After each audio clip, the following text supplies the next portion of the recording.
Hello everyone! Welcome back to our YouTube channel. In today's video, we will show you how to electronically transmit an Alberta tax return using TaxTron web. Let's get started. First, open your web browser and visit the official Netfile T2. Sign into your account. Then click on New Return. Next, select Alberta as the province. Choose a file tag and click Create. Once the return is created, enter all the required information needed to complete the tax return. After you have finished entering the information, navigate to the Review and File section. Here, you will see the available license options for your tax return.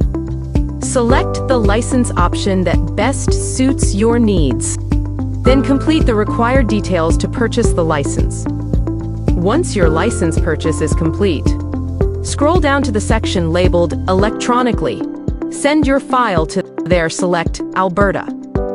A confirmation window will appear. Review and accept the terms and conditions, then click File Now. And that's it! Your Alberta tax return has been successfully transmitted in just a few simple steps. Thank you for watching, and we'll see you in the next video.